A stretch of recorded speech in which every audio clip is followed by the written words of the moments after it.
को रख के सेट कर रहे हैं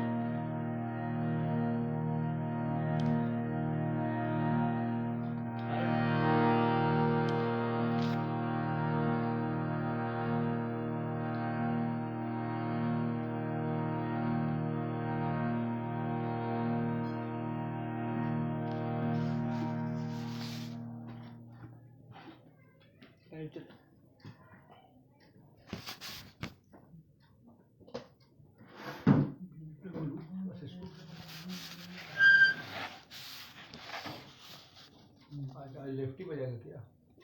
नहीं राइटिंग भी है स्क्रू ड्राइवर का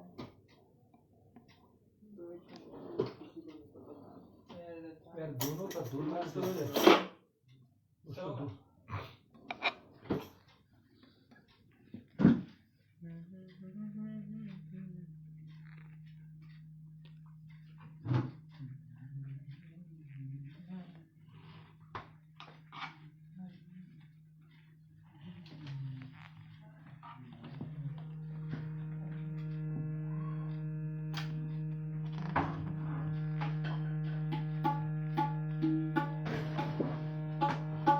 पहले मिला देना।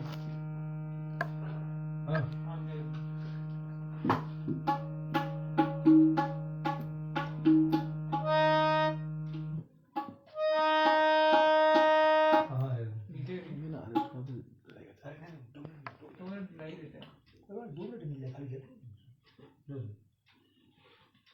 उससे देर लगेगा मिलाने में, तुमसे नहीं लगेगा।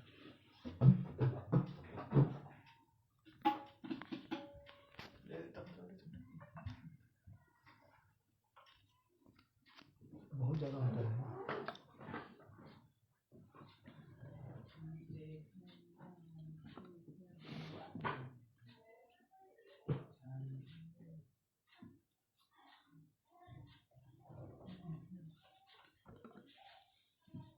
सब कर दिए तो पीछे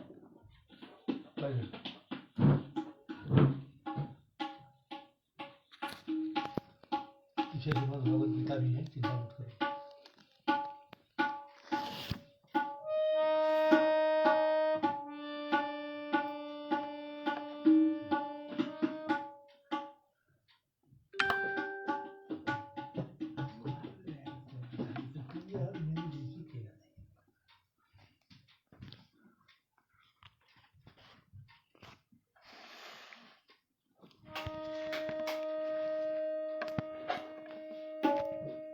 चला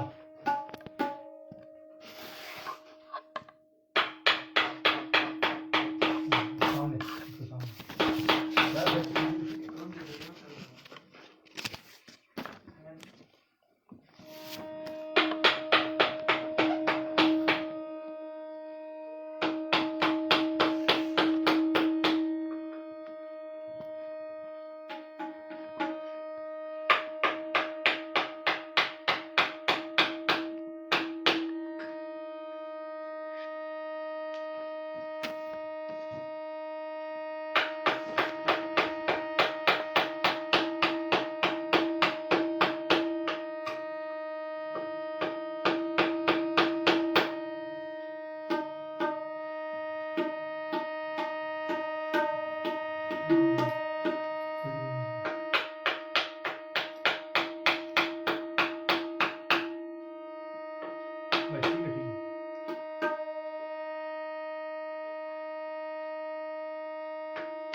सभी को जय श्री कृष्ण। ओजस मंच के माध्यम से हम सब आज जहाँ कहीं भी हों ससरी जुड़ने का प्रयास है। पुनः सभी को हार्दिक वंदन अभिनंदन है।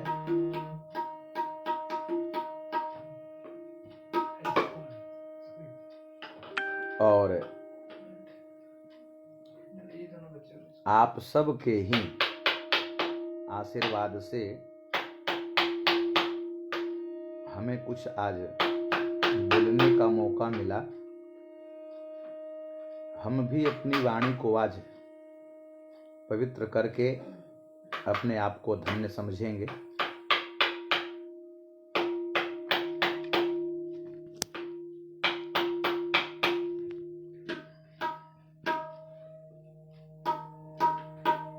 आए हम सब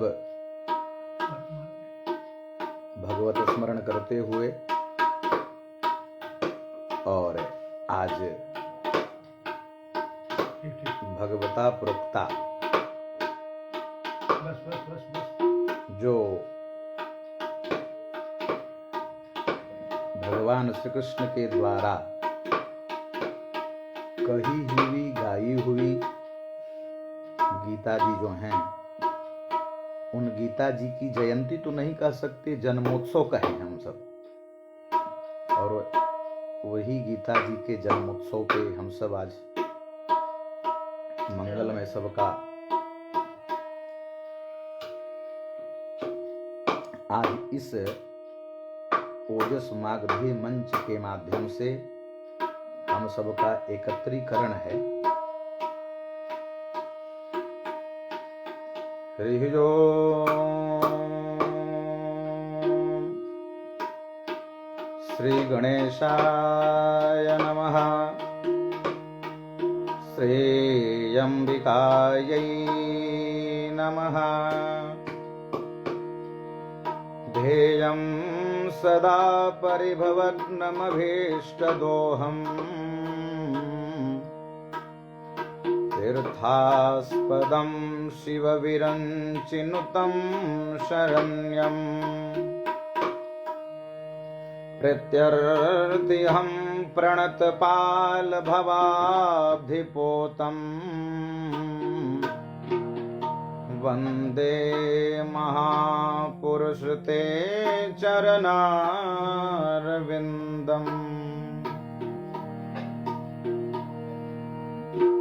आत्मा त्वं गिरिजामतिः सहचरा प्राणा शरीरं गृहम्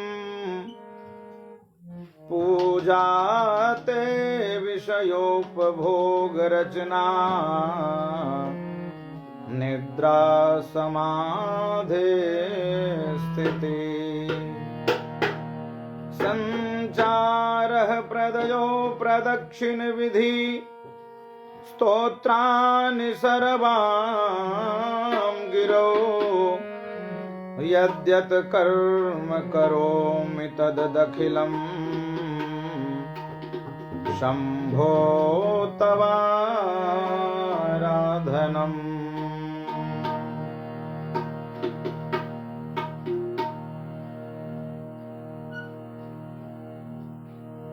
हे रामा पुरुषोत्तमा नरहरे नारायण केशव गोविंद गरुड़ध्वज गुणनिधे दामोदर माधवा। हे कृष्णापते कमलापते यदुपते सीतापते श्रीपते श्री वैकुंठाधिपते चराचरपते लक्ष्मीपते पाहि माम्।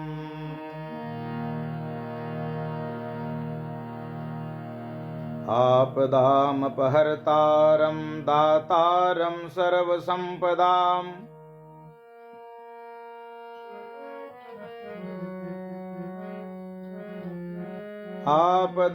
आपदामपहर्तारं दातारं सर्वसंपदाम् लोकाभिरामं श्रीरामं भूयो भूयो नमाम्यहम्। रामाय रामभद्राय रामचंद्राय वेधसे रघुनाथाय नाथाय सीताय पतये नमः। कौन सुसंकट मोर गरीब को जो तुम सो नहीं जात है टारो, बेगी हरो हनुमान जी महाप्रभु। जो कछु संकट हो हमारो। जय जय श्री राधा रमण, जय जय नवल किशोर। जय गोपी चित्त चोर प्रभु। जय जय माखन चोर। बोलिए माखन चोर भगवान की जय। रामचंद्र भगवान की जय। शंकर भगवान की जय। आज बहुत ही हर्षोल्लास का अवसर आज के समय ही, आज के दिवस में लगभग 5000 वर्ष पूर्व मार्गशीर्ष शुक्ल पक्ष एकादशी के दिन ही भगवान कृष्ण ने उस कुरुक्षेत्र के मैदान में पांचों पांडवों के बीच के अग्रज जो हैं, उनका नाम अर्जुन है, उनको ही ये श्रवण कराते हैं। आए उससे पहले कुछ हम जहां हम हैं, जिस स्थिति में हैं, उसी स्थिति में बैठ करके कुछ क्षण भगवत स्मरण करें।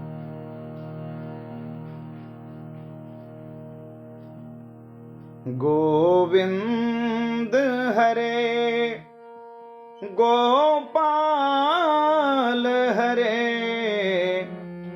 जय जय प्रभु दीन दयाल हरे। गोविंद हरे गोपाल हरे, गोविंद हरे गोपाल हरे, जय जय प्रभु दीन दयाल हरे। जय जय प्रभु दीन दयाल हरे।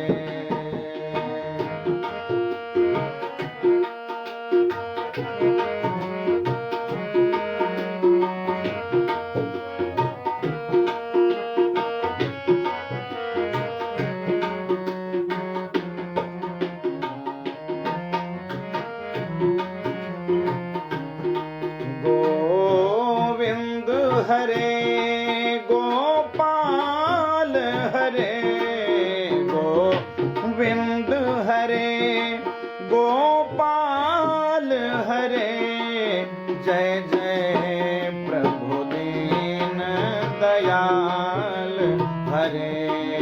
जय जय प्रभु दीन दयाल हरे। जय जय प्रभु दीन दयाल हरे। जय जय प्रभु दीन दयाल हरे।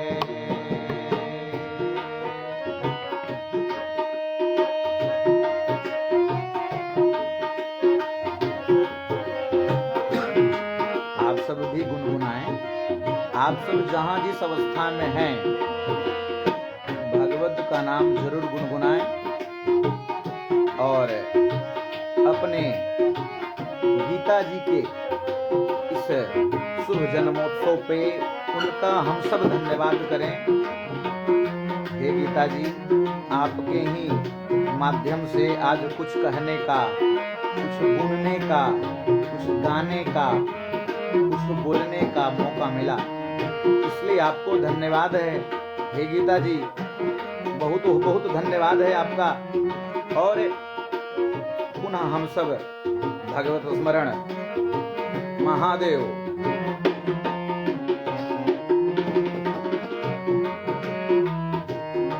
जय जय प्रभु दीन दयाल हरे, जय जय प्रभु दीन दयाल। गोविंद हरे गोपाल हरे, गोविंद हरे गोपाल हरे। जय जय प्रभु दीन दयाल हरे, जय जय प्रभु दीन दयाल हरे, जय जय प्रभु दीन दयाल हरे, जय जय प्रभु दीन दयाल हरे।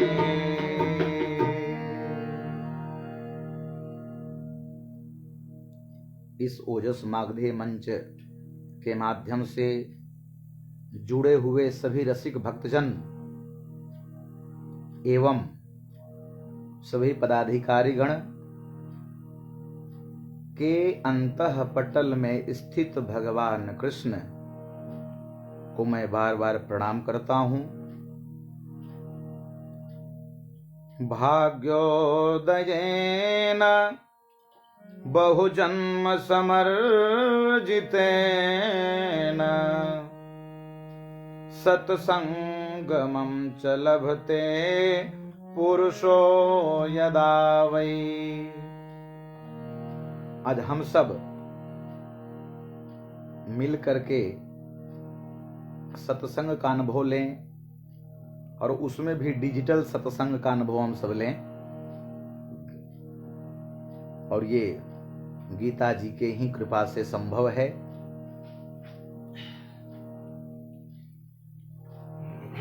शास्त्रों में कहा गया, भाग्योदयेन बहुजन्म समर्जितेन सत्संगमं च लभते पुरुषो यदा वै। हम ऐसे पुरुषों को सत्संग का लाभ मिलता है, परंतु जब तक भगवान की कृपा न हो, जब तक गीता जी की कृपा न हो, तब तक हम सब पुरुषों के सत्संग का लाभ नहीं मिल पाता। और उस पुरुष को मिलता है जो भाग्योदयेन बहुजन्म समर्जितेन, एक जन्म नहीं, उस पुरुष के अनेकों जन्म जन्मांतर कल्प कल्पांतर के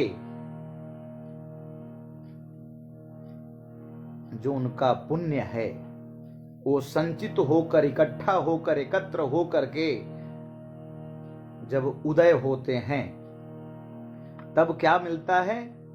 सत्संगमं च लभते पुरुषो यदा वै। हम सब ऐसे पुरुषों को सत्संग का लाभ मिलता है। और आज का इस सत्संग भगवत श्रवण का लाभ का जो श्रेय है, ये केवल भगवत गीता जी को जाता है। क्यों? आज के दिन ही भगवान के मुख के द्वारा, उस मुखारविंद से जो कमल स्वरूप है, नव कंज लोचन कंज मुख कर कंज पद कंजारुणम, वो मुख पंकज है जो भगवान कृष्ण का, उसी से ये भगवता प्रोक्ता गीता जी का प्रादुर्भाव भया है। और वहीं जो समय है वो आज के दिवस ही है, वो शुभ समय, जिस समय में, जिस दिवस में गीता जी का प्राकट्य हुआ है। और गीता जी का जो प्राकट्य है, ऐसा कहा जाता है कि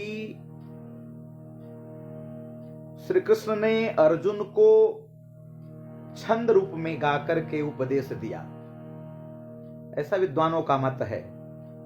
इसलिए इसका नाम गीता जो गाया गया।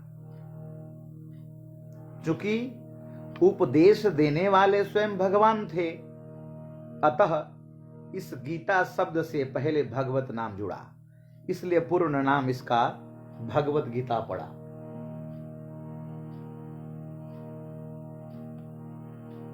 ऐसे भगवत गीता की कृपा आज हम सब पर बरस रही है और इसी का लाभ लेने के लिए हम सब अपने अपने माध्यमों से एकत्र भी हैं, जुड़े भी हैं।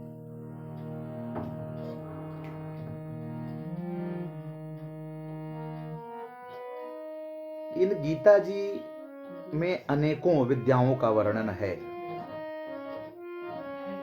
इसमें सबसे पहला जो मंत्र है बहुत ही समझने का विषय और गुनने का भी विषय है ये कि भागवत गीता जी का जो पहला ही श्लोक है और उसमें अगर आप देखें तो सबसे पहला अक्षर बनता है धर्म। बहुत बात यहीं से स्पष्ट हो जाती है। धर्म क्षेत्रे कुरुक्षेत्रे समवेतायुयोत्सवः मामकाः पांडवाश्चैव किं कुर्वत संजय। और जरा विचार करने की जरूरत यह है कि जो धृतराष्ट्र जी हैं, यानी जो मोह में हैं, जो अंधे हैं, उत्तरेषणा के भाव लेकर के जो अंधे हैं, जो मोहग्रस्त हैं, वो इस बात को कहते हैं, इस शब्द को कहते हैं कि रे संजय, अरे पांडु के पुत्रों ने क्या किया? कहां? धर्म क्षेत्रे कुरुक्षेत्रे, धर्म क्षेत्र और कुरुक्षेत्र में जो सब एकत्र हैं, उसमें पांडवों के पुत्रों ने क्या किया? विचार करने की जरूरत है। विचार करने का विषय भी है। सबसे पहला धर्म शब्द और गीता जी का सबसे अंतिम श्लोक आप अगर दर्शन करें तो यत्र योगेश्वरः कृष्ण यत्र पार्थो धनुर्धरः तत्र श्रीर्विजयोर्भूतिर्ध्रुवा नीतिर्मतिर्मम। वहां शब्द म है। एक अक्षर भी लेते हैं शब्द से अलग करके तो पहला शब्द यहां ध बनता है और सबसे अंतिम वाला जो अक्षर है वो म बनता है। रेफ दोनों जगह है, वहां भी ले सकते हैं, पहले वाला भी ले सकते हैं। यानी गीता जी के अंतर्गत धर्म ही धर्म, धर्म ही धर्म है, ये स्पष्ट हो जाता है।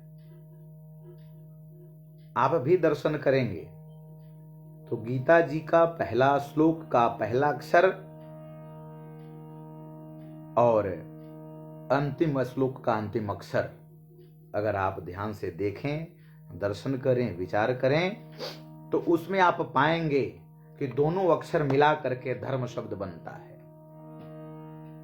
यानी गीता धर्म से प्रारंभ है।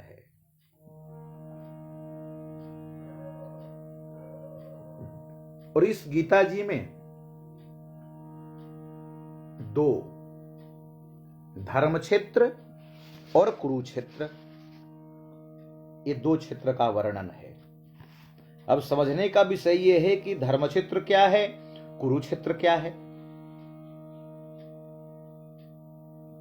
थोड़ी बहुत असुविधा हो सकती है, इसके लिए हम सभी से क्षमा प्रार्थी हैं। ये शरीर ही एक क्षेत्र है। जो अपना शरीर, ये मानव शरीर है, यही एक क्षेत्र है। और जब हृदय देश में दैवी संपत्ति का जब बाहुल्य हो जाता है, तो यही जो शरीर है वो धर्म क्षेत्र बन जाता है। और जब इसमें आसुरी संपत्ति का बाहुल्य होता है, तो यही शरीर कुरुक्षेत्र बन जाता है।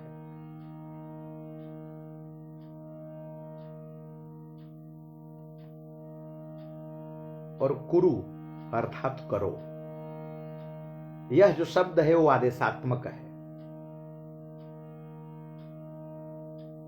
कहीं न कहीं जहां से आदेश जाना चाहिए वहां से नहीं जाता, जहां से आदेश नहीं जाना चाहिए, इस गीता जी के दर्शन करने से प्राप्त होता है कि वहीं से आदेश जाता है जहां से आदेश जाने की जरूरत नहीं है, आदेश मानने की जरूरत है।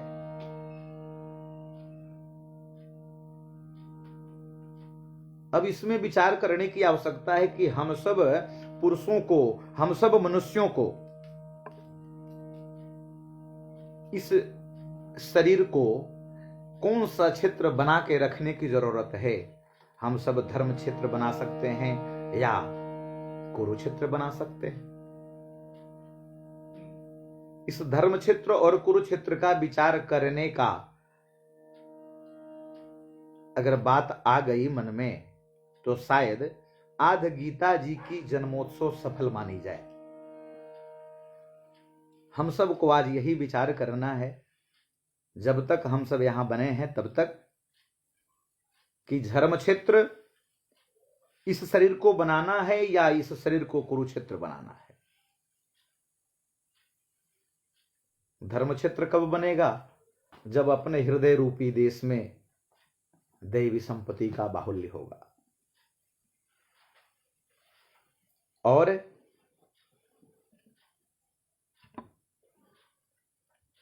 कुरुक्षेत्र कब बनेगा? जब आसुरी संपत्ति का बाहुल्य होगा, तो यह कुरुक्षेत्र बन जाएगा। इसी बात को वहां धृतराष्ट्र जी कहते हैं कि संजय आप ही बताओ, धर्म क्षेत्र यानी कौरव, माफ करेंगे, धर्म क्षेत्र मतलब पांडव और कुरुक्षेत्र मतलब कौरव, ये दोनों मिलकर कर क्या रहे हैं वहां? किम कुरुवत संजय, वहां क्या हो रहा है? आखिर कुछ न कुछ तो हो रहा होगा ना, आप ही बताओ। इस गीता जी में 18 अध्याय हैं। विद्वानों का कहना है कि 18 अध्याय नहीं है, ये 18 अध्याय ही 18 पुराण हैं। यानी 18 अध्याय 18 पुराण के अंतर्गत हैं, यानी 18 पुराण ही यहां एक अध्याय में सम्मिलित होकर के और गीता जी का पूर्ण रूप ले रखे हैं।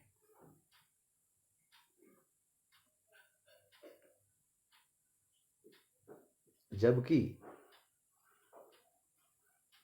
एक बात और विचार करने की आवश्यकता है। अच्छा, ये कैसे पता चलेगा कि यही शरीर ही धर्म क्षेत्र या कुरुक्षेत्र है? तो गीता का धर्म क्षेत्र और कुरुक्षेत्र भारत का कोई भूखंड भी नहीं है।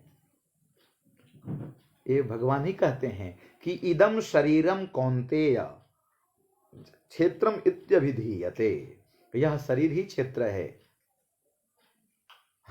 जिसमें बोया हुआ भला और बुरा बीज संस्कार रूप से सदैव उगता रहता है।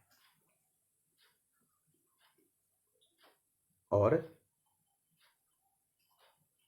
एक और अद्भुत बात गीता जी के लिए, विश्व में किसी भी धर्म या संप्रदाय में किसी भी ग्रंथ का जन्मोत्सव मनाने की परंपरा नहीं है।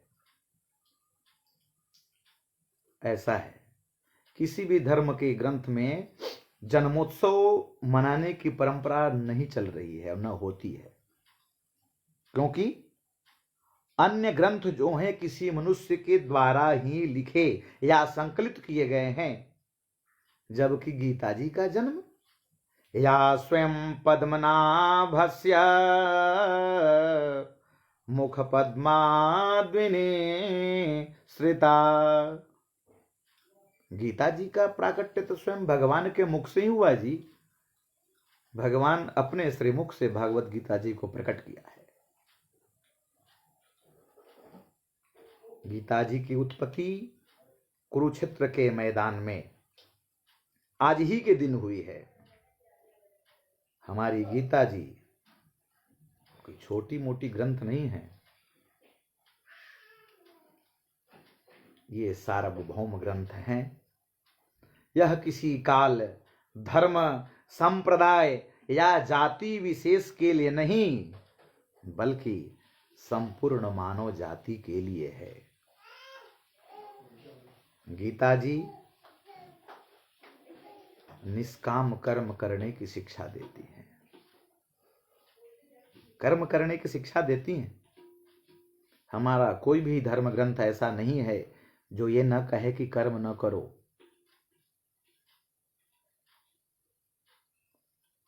जो जस करहि सो तस फल चाखा। रामचरितमानस जी भी कहते हैं, कर्म प्रधान विश्व रचि राखा। जो जस करहि सो तस फल चाखा।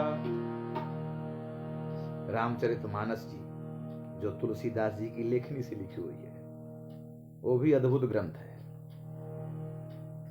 उसमें भी कर्म के बारे में बताया गया। श्रीमद् भागवतम अगर आप विचार करते हैं तो भगवान कृष्ण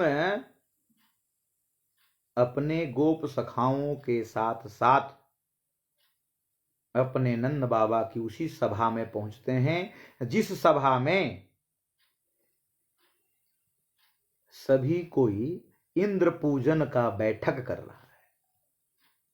जिस सभा में इंद्र पूजन का बैठक चलता है, उसी सभा में भगवान कृष्ण 7 वर्ष के हैं और अपना मत रखते हैं वहां जाकर के, और अपना मत वहां रह करके और कहते हैं कि हे पिताजी,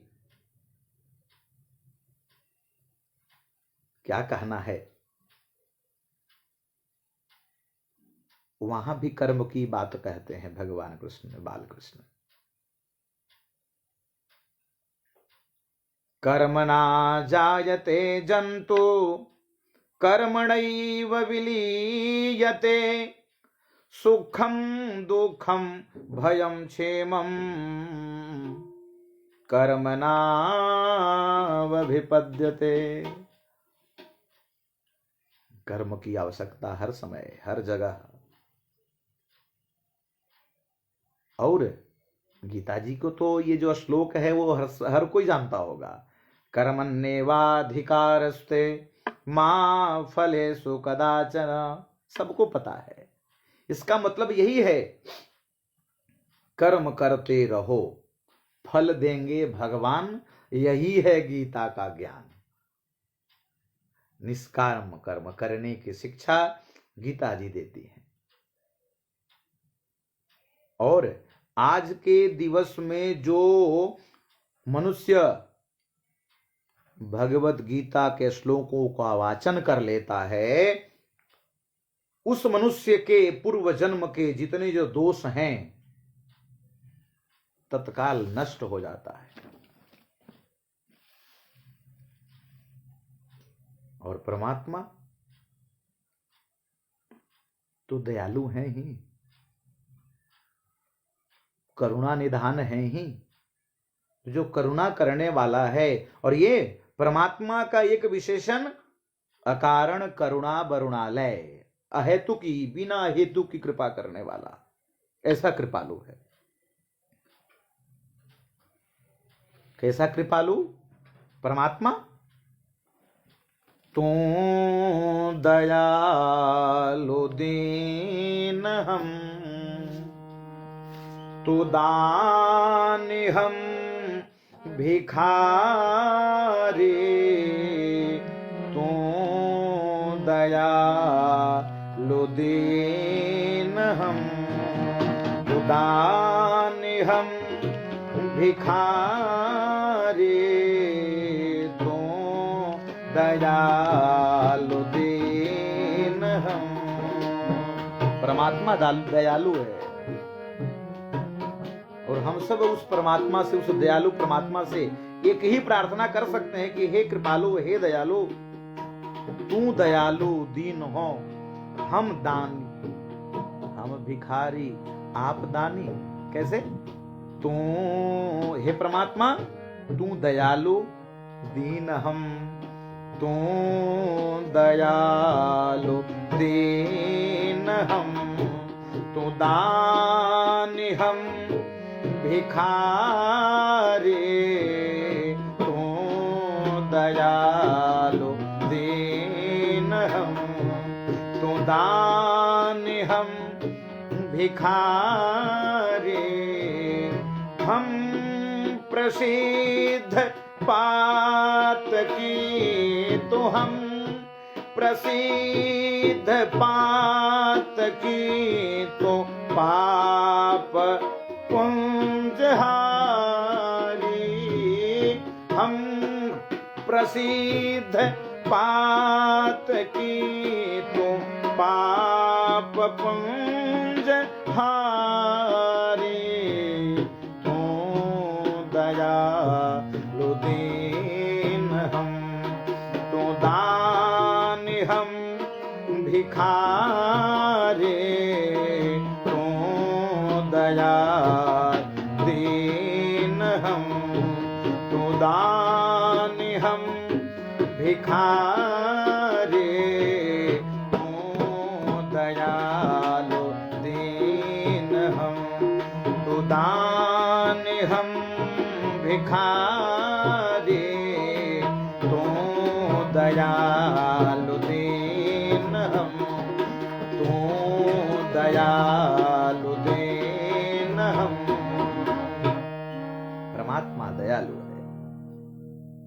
जरा विचार करें, परमात्मा तो ऐसा है जी कि हम एक लोटा जल भी चढ़ा दें, जल को चढ़ाते चढ़ाते अगर वो जल का लोटा उन भगवान यानी शिव के ऊपर पटक भी जाए, गिर भी जाए, तो भी परमात्मा कृपा करते हैं। कोई बात नहीं, आया तो मेरे दरवाजे पे अपना प्रेजेंट तो लगाया, उपस्थिति तो दर्ज कराया। ऐसे परमात्मा दयालु। कैसे दयालु? तू दयालु दीन हम, तू दानी हम भिखारी। यही दीन बन करके वहां अर्जुन भगवान कृष्ण के सामने हाथ खड़ा कर देता है, प्रभु मैं ये युद्ध नहीं कर सकता।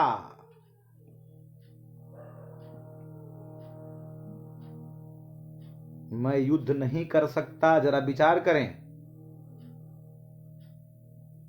कैसे भगवान कृष्ण अपने भक्तों पे कृपा करते हैं।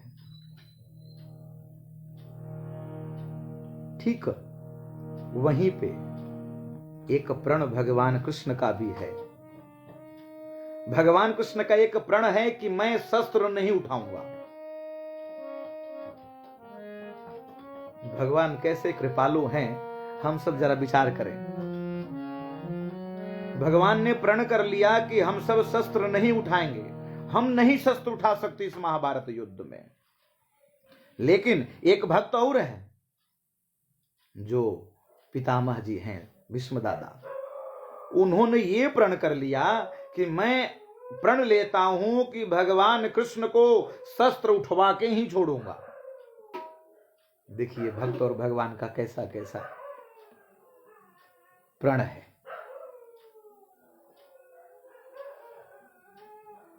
और जैसे ही भीष्म दादा अनेकों महाबली जितने थे, सब के सब जब तड़ातड़ वान चलाने लगी इस अर्जुन पे, अर्जुन ने कहा प्रभु बचाओ, हम बचने वाले नहीं हैं, आप बचाओ। अब भगवान ने क्या किया,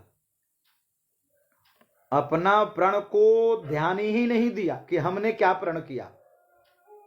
लेकिन अपने भक्त यानी भीष्म पितामह जी के प्रण को याद कर लेते हैं कि उन्होंने ऐसा प्रण किया है, मेरा भक्त ने ऐसा प्रण किया है कि आज भगवान से शस्त्र उठा करके ही छोड़ूंगा, बिना उठवाए मानने वाला नहीं। परमात्मा ने अपने प्रण को दरकिनार करते हुए और अपने भक्तों का प्रण यानी भीष्मदाता का प्रण जो है ऊपर करने के लिए आज भगवान उसी अर्जुन के रथ का पहिया उठा करके और भीष्म दादा पे दौड़ पड़े। भीष्म दादा जी ने अपना तुरंत तरकस में बाण धनुष छोड़ दिया। प्रभु बस बस बस बस, हो गया हो गया हो गया, यही तो मैं चाह रहा था। अति कृपालु हो प्रभु। भक्तों की भावनाओं को समझने वाला आप जैसे परमात्मा और हम जैसा अधम भक्त, यही भावना। तू दयालो दीन हम, तू दानी हम भिखारी, तू दयालो दीन हम, तू दानी हम भिखारी, तू दयालो दीन हम। परमात्मा ऐसा दानी, परमात्मा ऐसा कोई दानी नहीं हो सकता।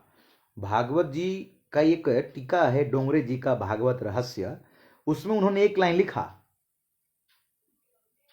कि जीव जैसा कपटी और परमात्मा जैसा भोला कोई हो नहीं सकता। और फिर भी परमात्मा कृपा करते हैं।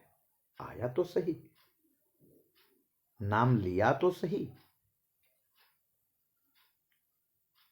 बोलिए बाल कृष्ण लाल की जय, द्वारिकाधीश भगवान की जय। जय जरूर बोलना चाहिए। जय बोलने का जो पुण्य का, जय बोलने से जो पुण्य की प्राप्ति होती है वो आप ही का बैंक में रहता है, वो डिपॉजिट केवल आपके लिए रहेगा। जय बोलने से जो पुण्य मिलता है उसमें किसी का बट्टा नहीं लगता। इसलिए पुनः आए हम सब पुनः दोबारा। बोलो द्वारिकाधीश भगवान की जय, बाल कृष्ण लाल की जय। और इस परमात्मा के शरण में रहने से जैसे अर्जुन का सब कुछ बन गया, बिगड़ा कुछ नहीं, सब कुछ बन गया, वैसे ही हम आपको भी परमात्मा बनाते हैं। कब? जब हम परमात्मा के शरण में रहते हैं। परमात्मा कौन? सत्य। हम सब सत्यनारायण की कथा तो प्रति वर्ष, प्रति क्षण, प्रति दिवस सुनते रहते हैं।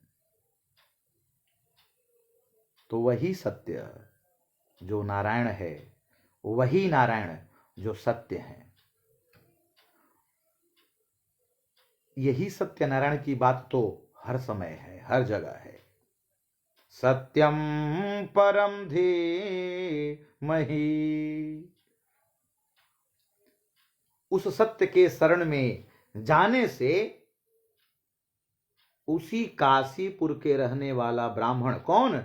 ब्राह्मणो अति दारिद्रोहम भिक्षार्थम वै भ्रमे महिम। जो भिक्षा के लिए जो ब्राह्मण अभावग्रस्त हैं बेचारे, उन्होंने सत्य का आचरण किया, सत्य का शरण किया। फिर क्या कहना जी? मासी मासी कृतम व्रतम। वो ऐसा इतने सौभाग्यशाली हो गए, इतनी व्यवस्था परमात्मा के तरफ से बन गई कि वो प्रति वर्ष, प्रति मास, प्रत्येक महीने में उस व्रत को, उस सत्य का व्रत को करने लगे। और वही साधु नामक बनिया सत्य को टालते गया। अच्छा, इसमें एक अद्भुत बात और है। साधु कभी बनिया नहीं हो सकता और बनिया कभी साधु नहीं हो सकता, लेकिन वहां दोनों का संयोग है। वो सत्य यानी परमात्मा से विमुख हो जाता है। तो जो सत्य रूपी परमात्मा से विमुख होता है ना, वो अंत में कारागार में अवश्य बंधता है। मोह का कारागार, ममता का कारागार, माया का कारागार आदि आदि बंधनों में बंध जाता है। विद्वानों का कथन है, कुछ न बिगड़ेगा तुम्हारा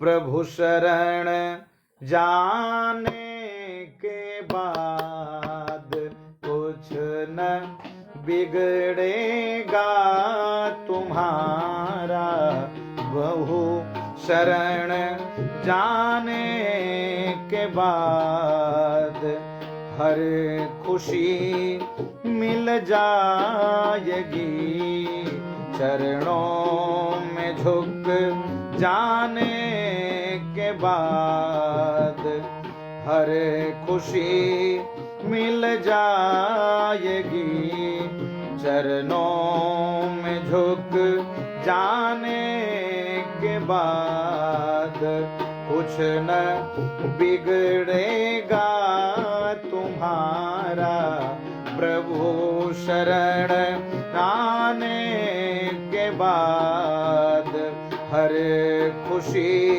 मिल जाएगी चरणों में झुक जाने के बाद। विचार करने की आवश्यकता है। हे परमात्मा, आपके शरण में अर्जुन रहता है, अर्जुन था तो सभी खुशी मिल गई, हम भी आज आपके ही शरण में है। प्रेम की मंजिल मेरा ही कष्ट पाते हैं जरूर, प्रेम की मंजिल मेरा ही कष्ट पाते हैं जरूर। और जरा विचार करने की आवश्यकता है क्या? बीज फलता है सदा, बीज फलता है सदा, मिट्टी में मिल जाने के बाद, बीज फलता है सदा, मिट्टी में मिल जाने के बाद, हर खुशी मिल जाएगी चरणों में झुक जाने के बाद भी।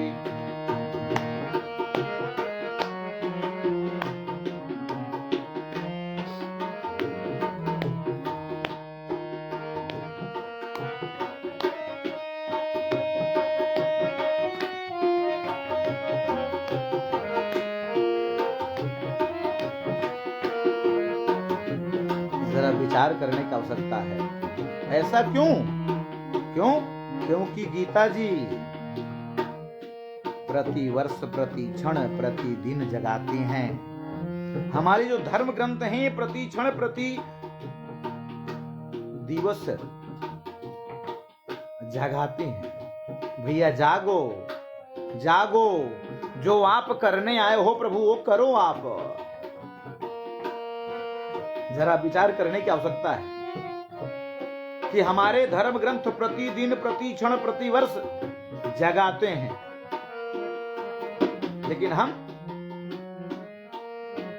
लाख 84 काट कर पाया यह हीरा जन्म, लाख 84 काट पाया यह हीरा जन्म।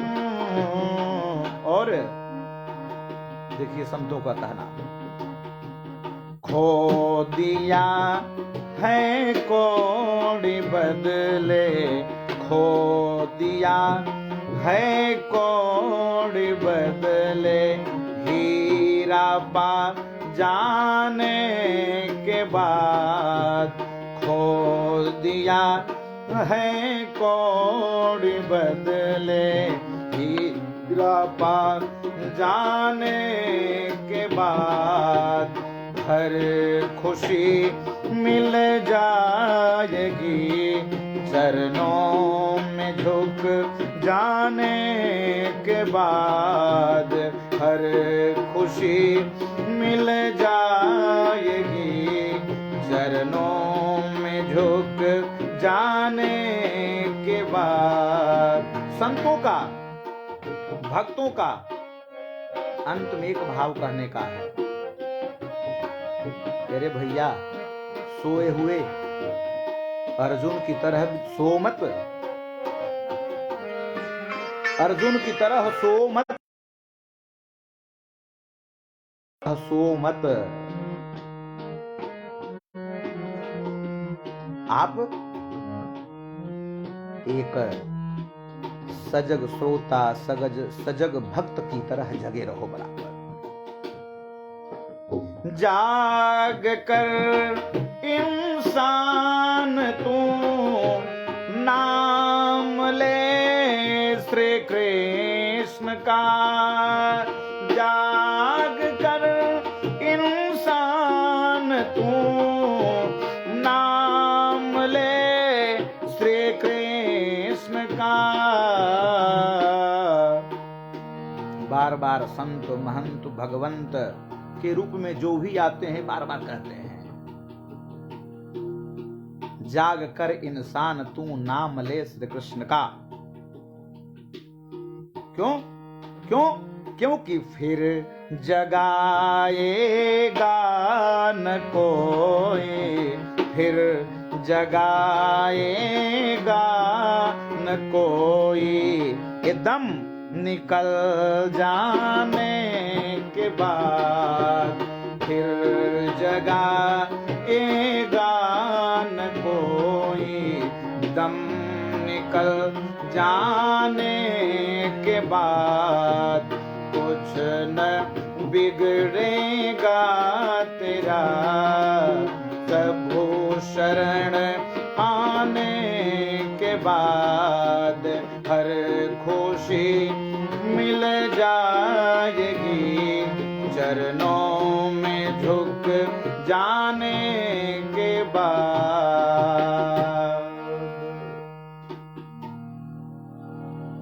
क्या करेंगे? हरि अनंत, हरि कथा अनंता। हरि को जिसने जिस प्रकार से समझा वही वही वो गाया। हम सब का भी कर्तव्य बनता है कि अपने निज ज्ञान की प्रकाश में उस हरि को समझें।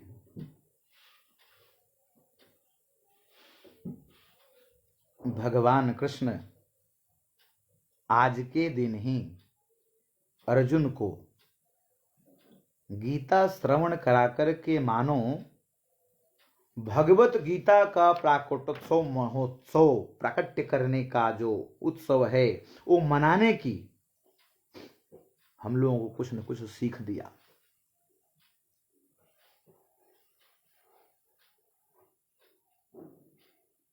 आज हम सब इस गीता जयंती के शुभ अवसर पे, गीता जन्मोत्सव के शुभ अवसर पे हम सब एकत्र हैं। इस भगवत गीता में अनेक विद्याओं का वर्णन भगवान कृष्ण ने अर्जुन से किया है, जिसमें कि 4 प्रमुख हैं। एक है अभय विद्या, दूसरा साम्य विद्या, तीसरा ईश्वर विद्या और चौथा ब्रह्म विद्या।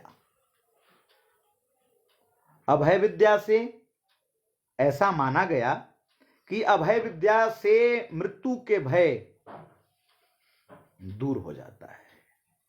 जो अभय विद्या का श्रवण कर ले, अभय विद्या का पठन कर ले, अध्ययन अध्यापन कर ले, तो वो विद्या जो है अभय विद्या, हम ऐसे मनुष्यों को मृत्यु के भय से दूर कर देती है। और साम्य विद्या राग द्वेष से छुटकारा दिला करके जीव में समत्व भाव पैदा करती है। उस विद्या का नाम साम्य विद्या है। और यही साम्य विद्या भगवान कृष्ण ने अर्जुन को भी दिया। तीसरा विद्या मुख्य ईश्वर विद्या। इस विद्या के प्रभाव से साधक अहंकार और गर्व के विकार से बचता है। यह है ईश्वर विद्या। ये भी परमात्मा ने अर्जुन को दिया। और मुख्य विद्या 4 हैं, उसमें से चतुर्थ विद्या जो है वो ब्रह्म विद्या है। जो ब्रह्म विद्या से अंतरात्मा में ब्रह्म भाव को जगाना, वो ब्रह्म विद्या है। ऐसी चारों मुख्य विद्या जो अनेकों विद्याओं दिया उन्होंने, उस विद्याओं में 4 प्रकार जो मुख्य विद्या है, यही अर्जुन को समझाते हैं। और गीता महात्म्य पर श्री कृष्ण ने पद्म पुराण में भी कहा है कि भव बंधन से मुक्ति के लिए, यानी जन्म मरण, पुनरपि जननम पुनरपि मरणम और पुनरपि जननी जठरे शयनम। देखिए कैसा चक्र कैसा है ये। पुनरपि जननम यानी जन्म, लास्ट अक्षर आता है म, तो फिर क्या होता है, बोले मरण।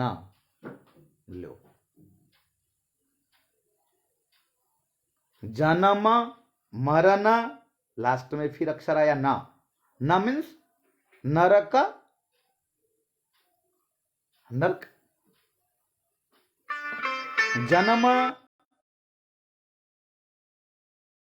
जन्म, फिर लास्ट में आया मरण, फिर लास्ट में आया नरक, और फिर नरक भोग लिए तो फिर क्या हुआ, फिर जन्म लेंगे ना आप, किसके लिए, बोले कर्ज उतारने के लिए, तो कर्ज। फिर क्या हुआ, जब कर्जा उतारने के लिए आएंगे तो क्या होगा, जन्म। जन्म मरण नरक और कर्ज, फिर जन्म। यही चक्र है। इस चक्र से जब छूटना हो तो पद्म पुराण में भगवान कृष्ण गीता महात्म्य में कहते हैं कि भैया गीता अकेले ही पर्याप्त है। और गीता का उद्देश्य भी ईश्वर का ज्ञान होना ही माना गया।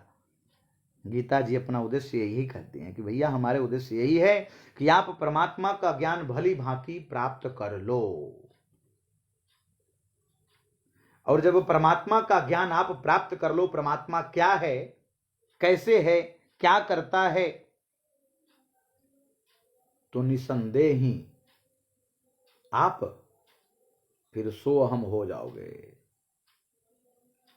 जब ब्रह्म भाव को चले जाओगे, ब्रह्म भाव होगा, ब्रह्म भाव से अजपा जप प्रारंभ होगा, और अजपा जप से ये जो 10वां द्वार है ना, सहस्रार चक्र, इसके द्वारा अपनी आत्मा को निकाल के उस परमात्मा में विलीन कर दो।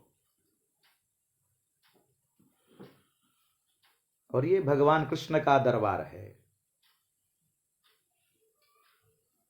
भगवान कृष्ण के दरबार में भगवान कृष्ण वंशी भी बजाते हैं, मधुर। अच्छा, परमात्मा वंशी बजाते हैं, वंशी शब्द को अगर उल्टा करते हैं तो शिवम बनता है।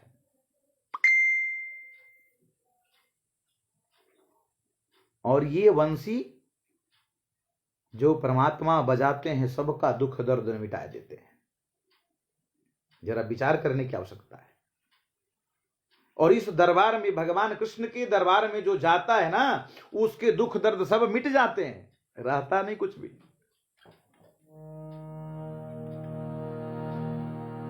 दरबार में बंशी वाले के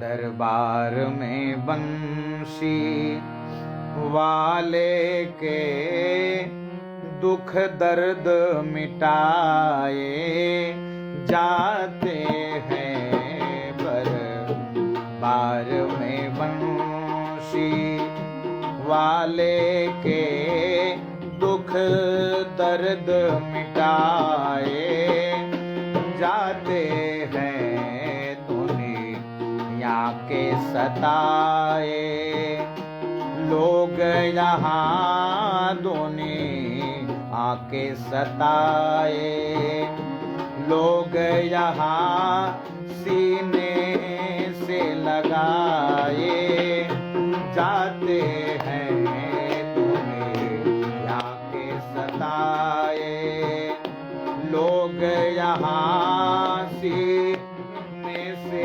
लगाए जाते हैं दरबार में बंशी। आप सब भी आनंद लें और आप सब भी उस बंसी वाले का ध्यान करें और उस बंसी वाले से कहें कि हे परमात्मा, किसी दिन हमें भी बंसी बजा करके और अपने होठों का रसपान करा ताकि हमारा भी जीवन सफल हो जाए।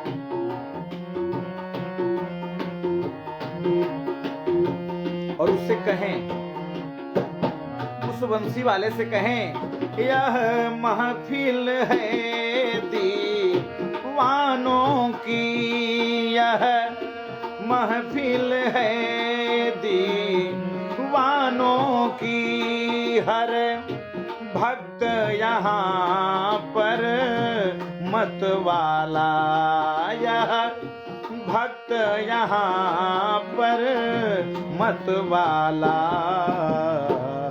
जरा विचार करने की जरूरत है।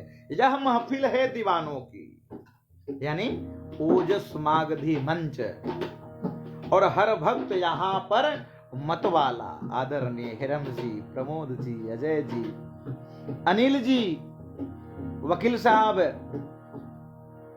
मनोज जी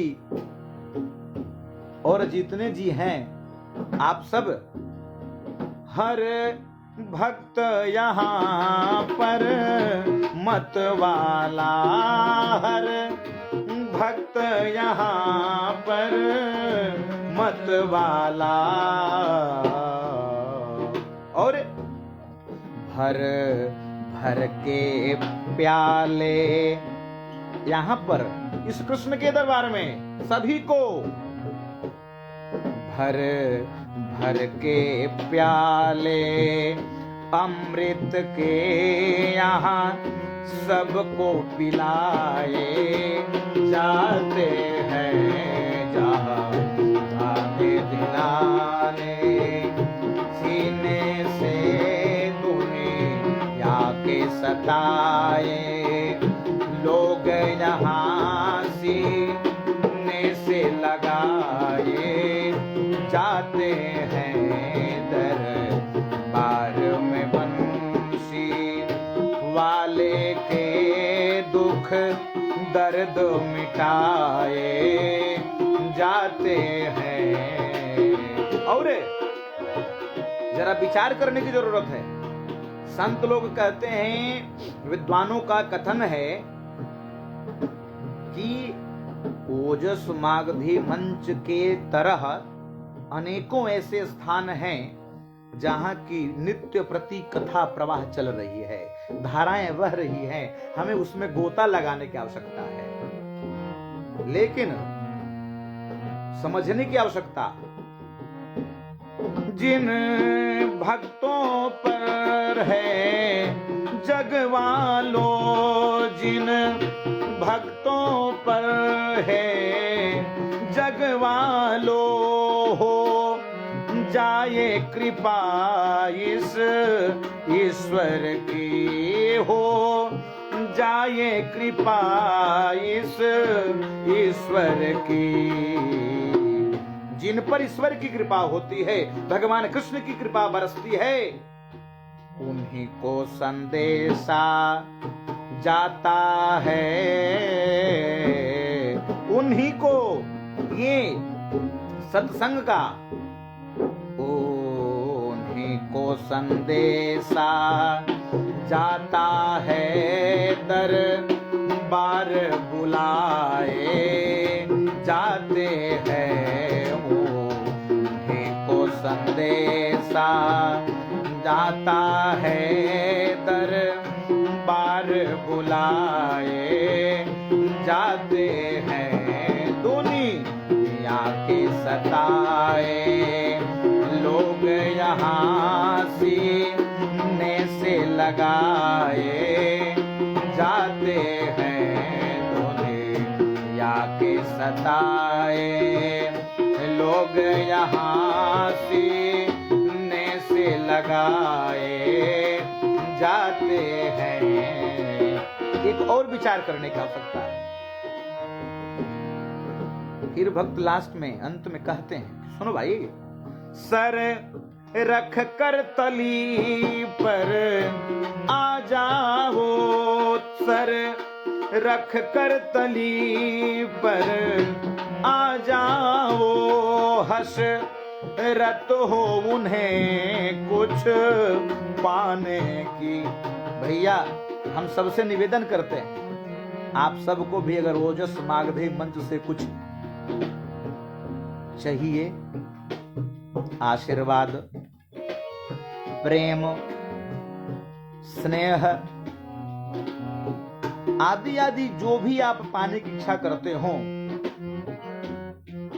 तो इस भजन के माध्यम से, इस लाइन के माध्यम से, इस वाक्य के माध्यम से आप सबको मैं निवेदन करता हूं। क्या? सर रख कर तली पर आ जाओ, सर रख कर तली पर आ जाओ, हंस रत हो उन्हें कुछ पाने की, हंस रत हो उन्हें कुछ पाने की। लेकिन एक छोटा सा शर्त होता है पाने के लिए। क्या? इस ईश्वर को पाने के लिए, इस ईश्वर को पाने के लिए कुछ कष्ट उठाए जाते हैं। इस ईश्वर को पाने के लिए कुछ कष्ट उठाए जाते हैं। दरबार में बंशी वाले के दुख दर्द मिटाए जाते हैं। दरबार में राधा ओ दरबार में बंशी वाले के कुछ कष्ट उठाए जाते हैं। दुनिया के सताए लोग यहाँ सीने से लगाए जाते हैं, सीने से लगाए हैं, सीने से लगाए जाते हैं। बोलिए कृष्ण भगवान की जय। भगवान कृष्ण उस कुरुक्षेत्र के मैदान में असंख्य सदस्य हैं जी, कौरव पांडवों की तरफ से। कौरवों की तरफ से असंख्य सदस्य, उसके बीच में ही उस अर्जुन को इस गीता का उपदेश देते हैं। और गीता का उपदेश देते हैं,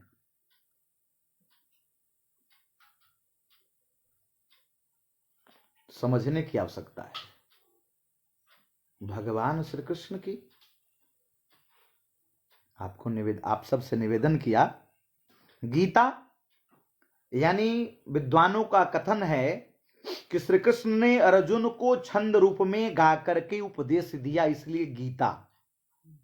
चूंकि उपदेश देने वाले स्वयं भगवान थे, अतः इस ग्रंथ का नाम भगवत गीता पड़ा।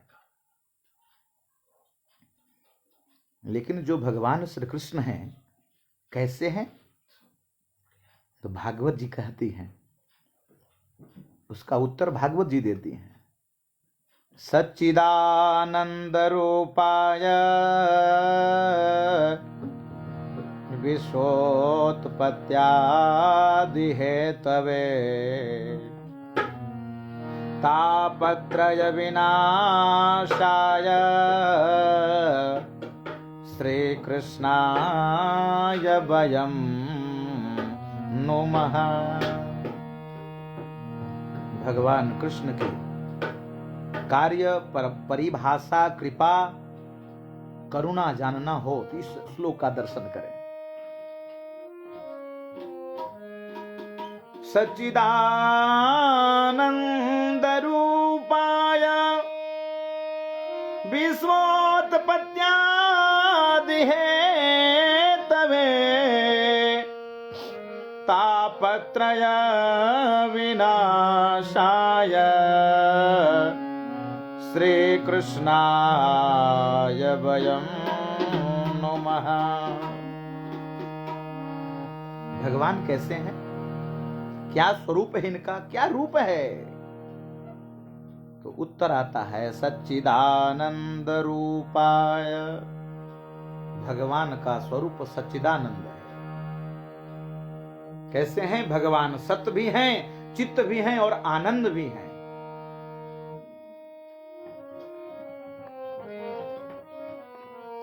भगवान सत्य है। सत्य मीन्स, सत्य का मतलब जिनकी सत्ता बराबर विद्यमान रहे, प्रत्येक क्षण जिनकी सत्ता बराबर बनी रहे, उसमें सत्ता में कमी ना आए, प्रभाव में कमी ना आए। जैसे दूसरा, जो पहले भी सत्य था, बाद में भी सत्य रहेगा, आज वर्तमान में भी जो सत्य है वही है सत्य, वो है परमात्मा। चित्त, चित्त का मतलब कृपा, प्रकाश।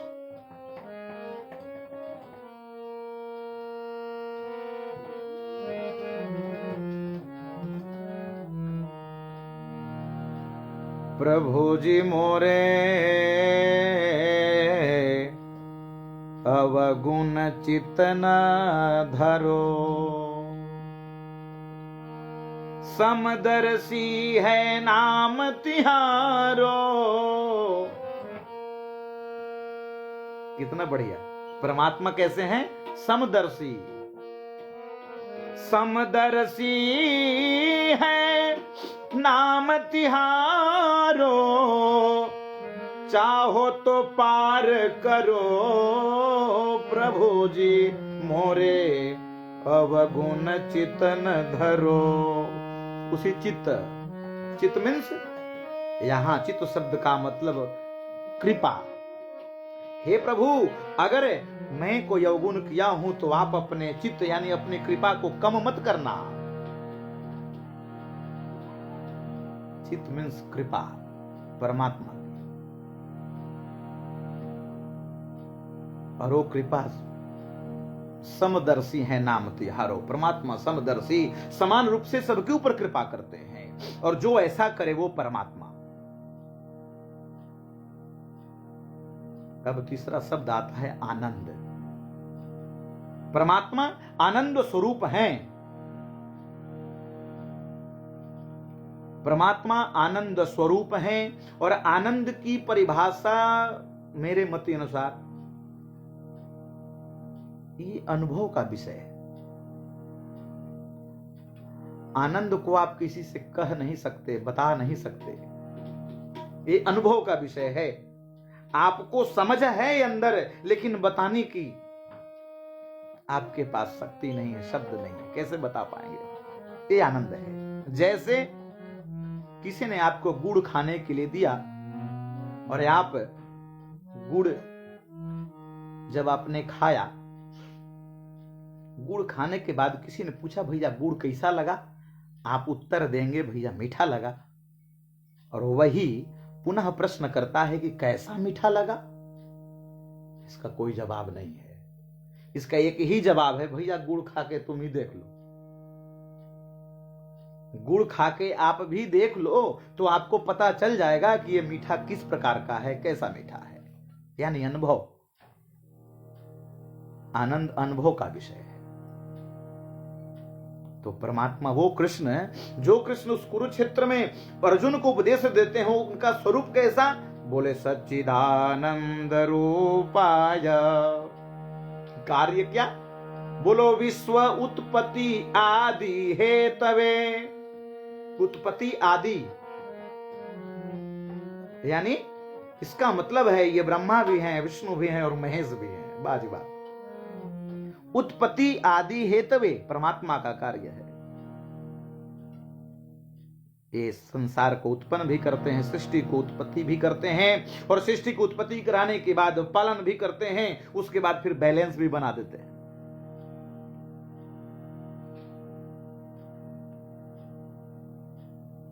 परमात्मा विश्वोत्पत्त्यादि हेतवे। और करुणा कैसी, कृपा कैसी? बोले तापत्रय विनाशाय। परमात्मा की कृपा ऐसी है, करुणा ऐसी है। कौन करुणा? करुणा निधान रउआ जगत के दाता हैं। करुणा निधान रउआ जगत के दाता हैं। करुणा निधान रउआ जगत के दाता हैं। आप लोग भी जहां भी हैं वहीं से गुनगुनाने का भी प्रयास करें। श्री भगवान रउआ जगत के दाता हैं। श्री भगवान रउआ जगत के दाता हैं। श्री भगवान रउआ जगत के दाता हैं। करुणा निधान रउआ जगत के दाता हैं। जरा विचार करें, वो करुणा निधान कैसा है? हे भगत भी दूर घर गईनी, भगत भी दूर घर गईनी। प्रेम से छिलके खैनी, प्रेम से छिलके खैनी।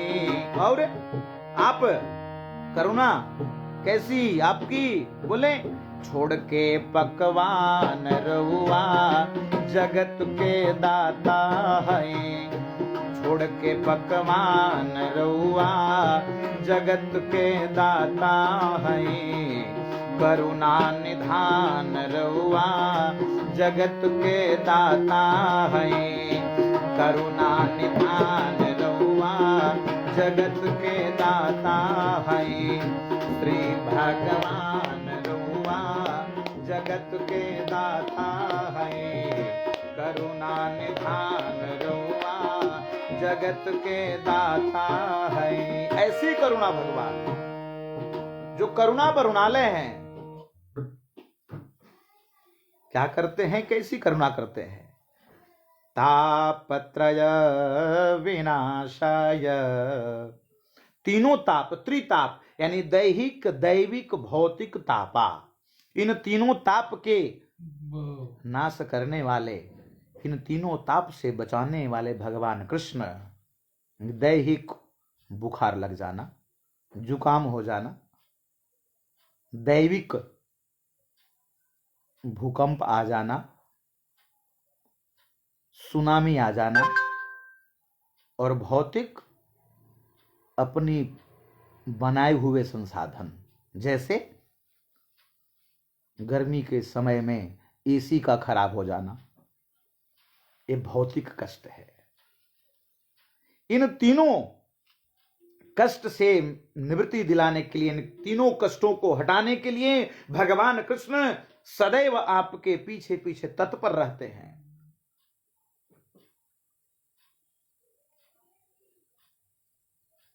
इसलिए इनका एक विशेषण तापत्रय विनाशाय, ऐसे श्री कृष्णाय वयं नुमः।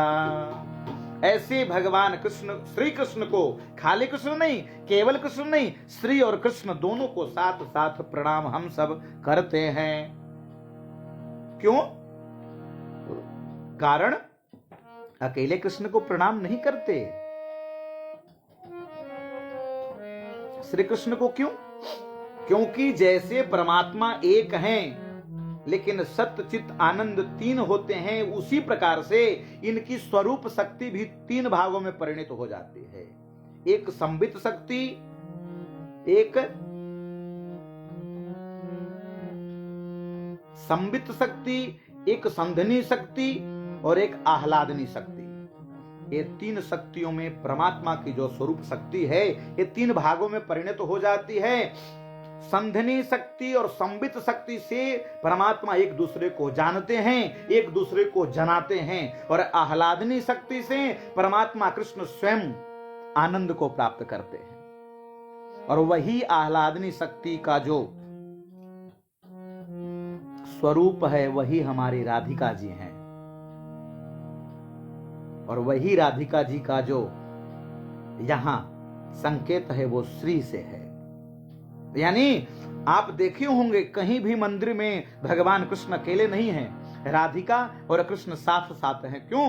क्योंकि राधिका इनकी आह्लादनी शक्ति, और वही आह्लादनी शक्ति है जिस शक्ति से, जिस स्वरूप शक्ति से भगवान कृष्ण स्वयं आह्लादित हो, आनंदित हो। जिन शक्ति से आनंद की प्राप्ति भगवान कृष्ण करें वही आह्लादनी शक्ति, वही हमारे श्री जी हैं।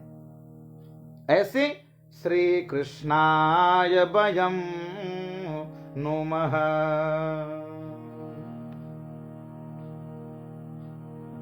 वही हमारी राधिका रानी कृष्ण शक्ति, कृष्ण की आह्लादनी शक्ति भगवान के साथ साथ विराजमान रहती हैं। और आए कुछ राधे जी की भी चर्चा कर लें। राधे का नाम अनमोल बोलो राधे राधे, राधे का नाम अनमोल बोलो राधे राधे, राधे का नाम अनमोल बोलो राधे राधे, राधे का नाम अनमोल बोलो राधे राधे।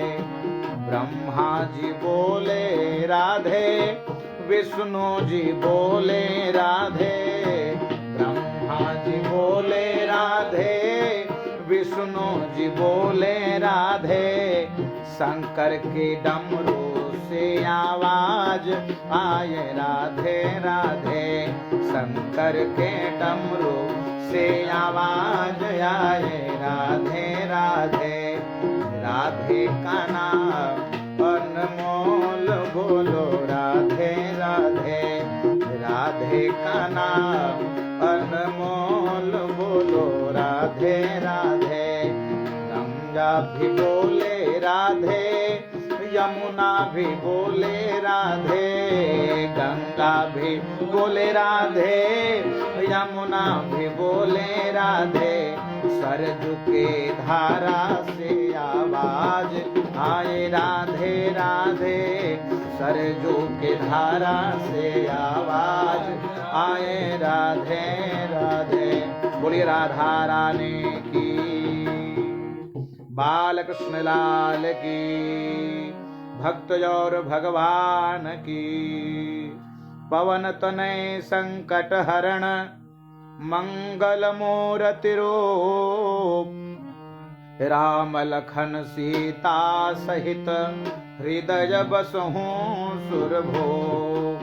नाम संकीर्तनम यस्य सर्व पाप प्रणाशनम, प्रणामो दुःख समनः तं नमामि हरिं परम् सशंख चक्रं सकरीटकुण्डलं सपीतवस्त्रं सरसीरुहेक्षणं सहारवक्षस्थलकौस्तुभः।